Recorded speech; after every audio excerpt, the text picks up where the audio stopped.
Hi అండి, welcome to Nishi channel. ఈరోజు మన వీడియోలో సమ్మర్ స్పెషల్గా చల్లగా ఉండే కేక్ కస్టర్డ్ని ఎలా చేసుకోవాలో చూపించబోతున్నాను. ఇలా చేసిన ఈ కేక్ చాలా సాఫ్ట్గా, జ్యూసీగా, చాలా రుచిగా ఉంటుంది. అలాగే ఈ కేక్ని ఇంట్లో ఉండే వాటితోనే చాలా సింపుల్గా కూడా చేసుకోవచ్చు. బయట ఎండవేడికి ఇలా కూల్ కేక్ చేసి పెట్టామంటే ఇంట్లో పిల్లలు కూడా చాలా ఇష్టంగా తింటారు. మరి ఆలస్యం చేయకుండా కమ్మగా నోరూరించి కేక్ కస్టర్డ్ని ఎలా చేసుకోవాలో చూద్దాం. ముందుగా కేక్ చేయడానికి ఒక గిన్నెలోకి అరకప్పు వరకు పెరుగుని తీసుకోవాలి. ఇక్కడ నేను ఎగ్లెస్ కేక్ చేస్తున్నాను కాబట్టి పెరుగునైతే తీసుకున్నాను. అదే ఎగ్తో చేస్తే కనుక అరకప్పు పెరుగుకి బదులుగా 2 గుడ్లని బాగా బీట్ చేసుకొని తీసుకోవాలి.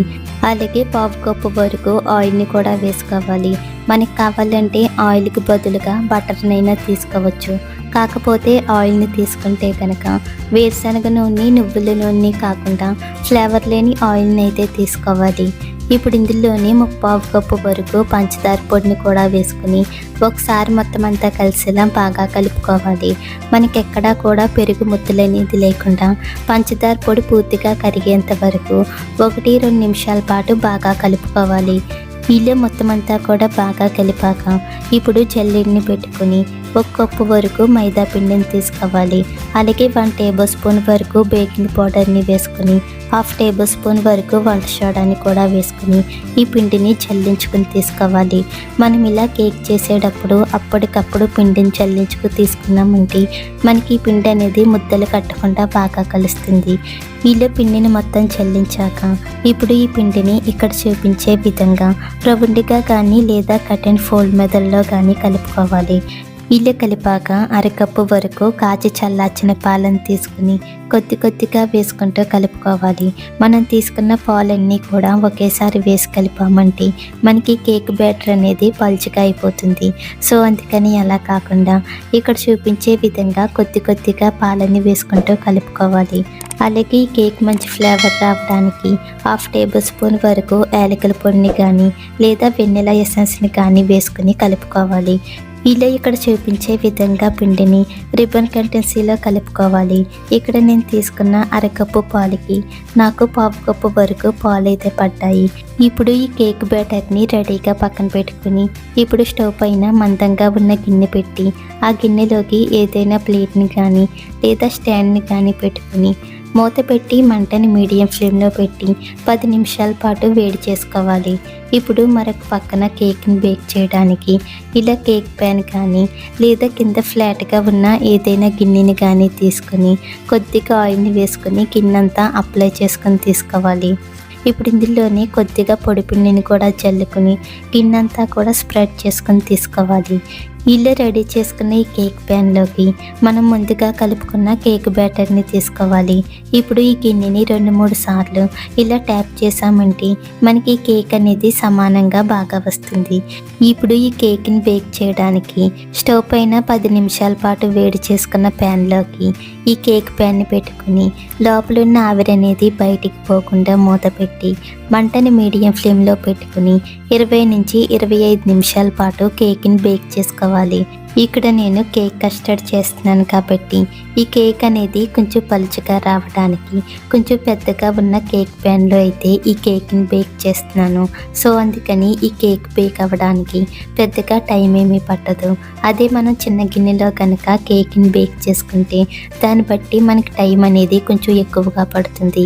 సో అందుకని 20 నిమిషాలు దాటిన కానించి మధ్యలో చెక్ చేసుకుంటూ కేక్ని బేక్ చేసుకోవాలి. ఇప్పుడు 25 నిమిషాలు అవ్విన తర్వాత మూత తీసి కేక్ బేక్ అయింది లేనిది చూసుకోవాలి.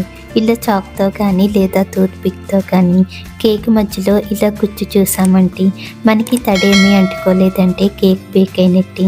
ఇప్పుడు ఈ కేక్ ప్యాన్ని పక్కకి తీసుకుని పూర్తిగా చల్లారేంత వరకు పక్కన పెట్టుకోవాలి. ఇప్పుడు మరొక పక్కన కస్టర్డ్ పాలను రెడీ చేయడానికి స్టవ్ పైన గిన్నె పెట్టి 2 కప్పుల వరకు పాలని వేసుకోవాలి. ఇక్కడ నేను 1/2 లీటర్ వరకు పాలను అయితే తీసుకున్నాను. ఇప్పుడు ఈ పాలకు పొంగొచ్చేంత వరకు మధ్యలో కలుపుతూ మరిగించుకోవాలి. ఇలా పాలని మరిగించుకుంటూనే మరొక పక్కన ఒక గిన్నెలోకి 1 టేబుల్ స్పూన్ వరకు కస్టర్డ్ పౌడర్ని తీసుకోవాలి. అలాగే 1/4 కప్పు వరకు పాలని కూడా వేసుకుని పిండి ముద్దలు లేకుండా మొత్తం కలిసేలా బాగా కలుపుకోవాలి. ఇలా కలిపాక ఈ పాలని పక్కన పెట్టుకుని ఇప్పుడు స్టవ్ పైన ఉన్న పాలు ఒక పొంగొచ్చి మరిగేటప్పుడు మంటని మీడియం ఫ్లేమ్లో పెట్టి మన టేస్ట్కి తగ్గట్టుగా 4-5 టేబుల్ స్పూన్ వరకు పంచదారని వేసుకోవాలి. అలాగే మనం ముందుగా కలుపుకున్న కస్టర్డ్ పాలని కూడా వేసుకుని ఒకసారి మొత్తం అంతా కలిసేలా బాగా కలుపుకోవాలి. ఇలా కలిపాక ఇప్పుడు మంటని మీడియం ఫ్లేమ్లో పెట్టి మధ్య మధ్యలో కలుపుతూ 3-4 నిమిషాల పాటు ఉడికించుకోవాలి. మనం ఈ పాలని మరీ చిక్కబడేంత వరకు కాకుండా కొంచెం పలచగా ఉండేలా చూసుకోవాలి. అంటే మనం మరీ చిక్కగా ఉడికించామంటే ఈ కస్టర్డ్ పాలని కేకులో వేసిన తర్వాత మనకి ఈ కేక్ అనేది ఈ పాలని పీల్చుకోదు. సో అందుకని మరీ చిక్కగా కాకుండా కొంచెం పలచగా ఉండేలా చూసుకోవాలి. ఇలా 3 నిమిషాల పాటు ఉడికేసరికి మనకి పాలు అయితే మరీ చిక్కగా కాకుండా కొంచెం లైట్గా చిక్కగా అయితే అవుతాయి. ఇప్పుడు స్టవ్ ఆఫ్ చేసుకుని ఈ గిన్నెని పక్కకి దించుకుని పూర్తిగా చల్లారేంత వరకు మధ్య మధ్యలో కలుపుతూ చల్లారబెట్టుకోవాలి. ఇలా కస్టర్డ్ పాలు పూర్తిగా చల్లారిన తర్వాత ఈ పాలని రెడీగా పక్కన పెట్టుకుని ఇప్పుడు మరొక పక్కన కేక్ పూర్తిగా చల్లారిన తర్వాత ఈ కేక్ చుట్టూ చాక్తో లూజ్ చేసి మరొక ప్లేట్లోకి టర్న్ చేసామంటే మనకి ఈ కేక్ అనేది ఈజీగా వస్తుంది. ఇప్పుడు ఈ కేక్ని పక్కన పెట్టుకుని మరొక పక్కన చిన్న గిన్నెలోకి 2-3 టేబుల్ స్పూన్ వరకు పాల మీద మీగడ్ని కానీ లేదా ఫ్రెష్ క్రీమ్ని కానీ తీసుకోవాలి. ఇప్పుడు ఈ మీగడ్ని 2-3 నిమిషాల పాటు బాగా మిక్స్ చేసుకోవాలి. ఇలా మనం మిక్స్ చేసామంటే మనకి మీగడ అనేది క్రీమీగా వస్తుంది. ఇప్పుడు ఇందులోనే ఈ క్రీమ్ అనేది స్వీట్గా ఉండడానికి 2-3 టేబుల్ స్పూన్ వరకు పంచదార పొడిని కూడా వేసుకుని ఒకసారి మొత్తం అంతా కలిసేలా బాగా కలుపుకోవాలి. ఇలా కలిపాక ఈ క్రీమ్ని మనం ముందుగా రెడీ చేసుకున్న కేక్ పైన అప్లై చేసుకోవాలి.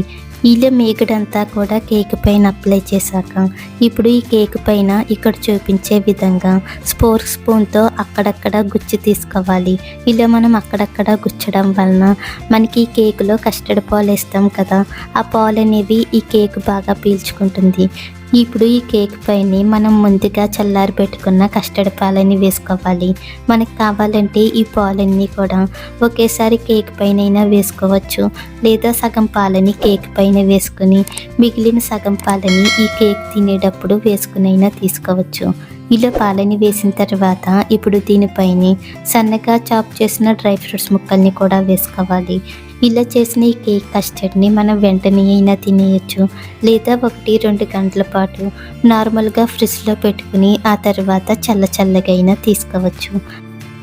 ఇప్పుడు 2 గంటలు అవ్విన తర్వాత ఫ్రిడ్జ్లోంచి తీసి చూస్తే మనకి చల్లగా ఉండే కేక్ కస్టర్డ్ అయితే రెడీ అయిపోయింది. ఇప్పుడు ఈ కేక్ని చిన్న పీసెస్లా కట్ చేసుకుని తీసుకోవాలి. ఇలా చేసిన ఈ కేక్ చాలా సాఫ్ట్గా జ్యూసీగా చాలా రుచిగా ఉంటుంది. మీరు కూడా ఒకసారి ఇలా చేసి చూడండి.